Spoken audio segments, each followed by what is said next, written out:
ছেলের জন্মদিন বায়না করেছে আজকে যাবো JW-তে।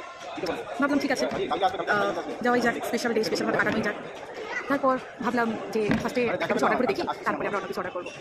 অর্ডার করার পর একটা বিল পেমেন্ট করার পর ভাবছিলাম ডিনার করে যাবো। এখন ভাবছি না খেয়েই চলে যাবো। আর গিয়ে এইটাকে আর একজন ওখানে ঘুরছে, ওদেরকে রাম ধলাই দেবো। ভাই রে ভাই, একটা কোল্ড কফির দাম কি এত টাকা? একটা কোল্ড কফির দাম এত টাকা কে নেয়? আমি তো বলতে গেলে পুরো ডিনার কমপ্লিট হয়ে যেত। ও মাই গড, আমি আজকে বাড়ি যাই, যেহেতু এখানে এসেছি, এখানে একটু আবহাওয়াটা সেরকমই রাখতে হবে যেন আমাদের মধ্যে কিছুই হয়নি। বাড়িতে যাই, বাড়িতে গিয়ে তারপরে রং ধোলাই দেবো দুজনকে। এই আমি আপনাদেরকে বলে রাখলাম।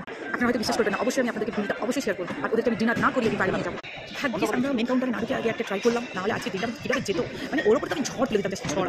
আমি আর এখানে জাস্ট আমি ব্যাগটা নিলাম, জাস্ট ব্যাগটা নিচ্ছি, জাস্ট বেরিয়ে যাবো। তোমরা দেখতে পাবো আমি ওর সাথে কী করি। আমার এখন যা রাগ করছে, আমি দেখাচ্ছি ওকে, যাচ্ছি। জাস্ট দেখুন একটা কফির দাম কত, লুক দিস।